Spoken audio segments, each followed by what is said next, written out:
Araw-araw, libo-libong Pilipino ang umaalis papuntang abroad.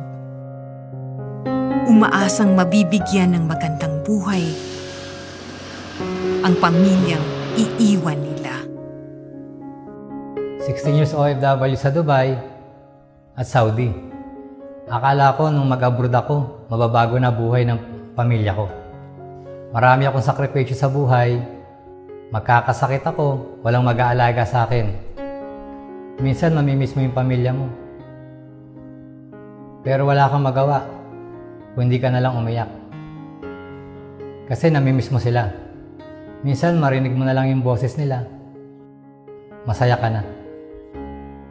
Isa po akong OFW from Dubai. As breadwinner po ng aking pamilya, kailangan ko pong kumayod para maibigay ang pangailangan nila.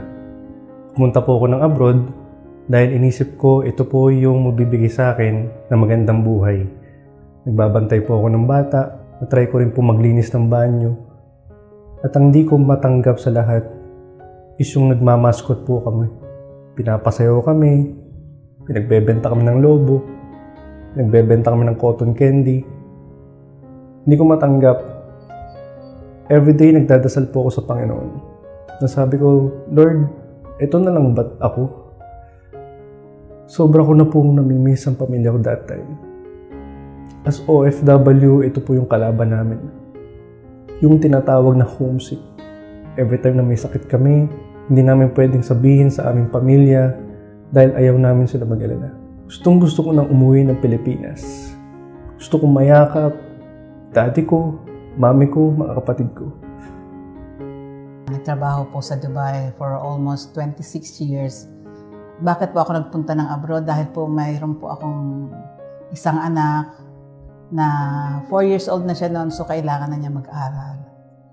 Masakit po sa isang ina na iwan ang isang anak dahil po kailangan ko siyang bigyan ng edukasyon para makapag-aral.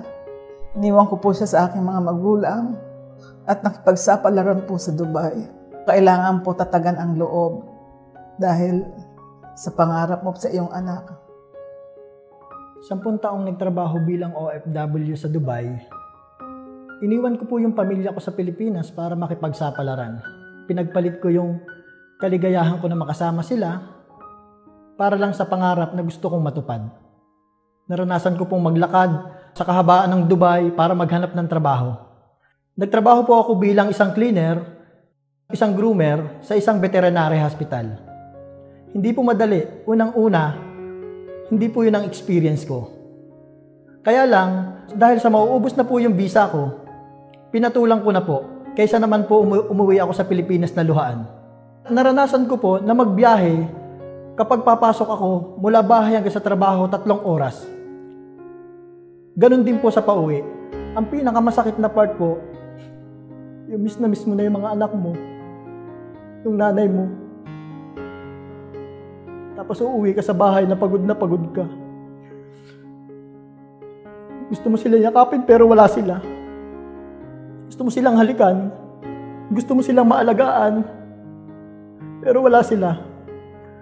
Dahil pinagpalit mo yung kaligayahan mo para lang sa pangarap nila. Tipo na gustong-gusto mo nang umuwi. Pero hindi ka makauwi dahil may kontrata kang dapat tapusin. Meron nag-invite sa akin sa business. Ginawa ko unti-unti hanggang nakukuha ko na ang pangarap ko sa buhay. Hanggang kumita na ako, nakabili na ako ng first car ko, Hummer H3. At ngayon, meron na rin akong time freedom and financial freedom. Nakapag-travel na rin ako sa iba't ibang bansa. At yung OFW kang katulad ko, huwag mo nang pag-isipan. Alam ko, nahihirapan ka din. Namimiss mo din ang anak mo, magulang mo, pamilya mo. Kung ako sa'yo, gawin mo ito para sa pangarap mo at pangarap ng pamilya mo. May nakita akong opportunity sa Facebook. Agad po akong nag-comment sa post na yan. Buti na lang dahil nakita ko yung post na yun at yun ang nagbigay sa akin ng opportunity para makasama ko po ang pamilya ko ngayon. Meron po akong isang nakilalang isang kumpanya At doon po nagsimula ang aking journey sa negosyong ito na napakaganda po. God is so good and I praise God for everything na blessing na pinagkaloob niya sa akin. Salamat sa Panginoon sa negosyong aking ginagawa ngayon. Very effective po siya ngayon sa online. Dumating sa akin ang opportunity na hindi ko inaasahan. Ang pinakamagandang part, kayang-kaya mo palang isabay ito sa ginagawa mo kahit busy ka. Dito na nagumpisa na nabagong tuluyan yung buhay ko. Kaya kung ano man yung nangyari sa akin, nangyari man sa amin, sigurado ako kayang-kaya mo rin. Ilang Pasko at bagong taon pa ang iyong bibilangin na hindi mo kasama ang iyong pamilya. Ilang taon pa nga ba ang kailangang tiisin para masabi mong, pwede na akong umuwi? Isa ka ba sa mga OFW na gusto nang makauwi at makapiling ang kanyang pamilya? O isa ka ba sa mga OFW na naghahanap ng negosyo para hindi na muling mawalay sa kanyang mga mahal sa buhay? Nandito ang sagot sa iyong mga katanungan. Gaya ng iyong napanood, maaari ka ring kumita tulad nila gamit ang aming trending na online business na nakatulong na sa maraming tao. Gamit lamang ang iyong cellphone, laptop, tablet, at ang internet. Kayang-kaya mo na gawin ang online business na ito. Sa online business na ito, hindi mo na kailangan bumili ng stocks ng produkto na ibebenta mo online dahil may warehouse at website ang company para sa stocks ng produkto mo. Doon mo makikita ang mga produkto na health, beauty and wellness products na kailangan at ginagamit ng mga tao araw-araw. Hindi mo na rin kailangan mag-pack at pumila sa mga courier services dahil mismo ang company ang mag-aayos at magpapadala ng mga produkto mo sa lahat ng clients mo nationwide. Ang galing, di ba?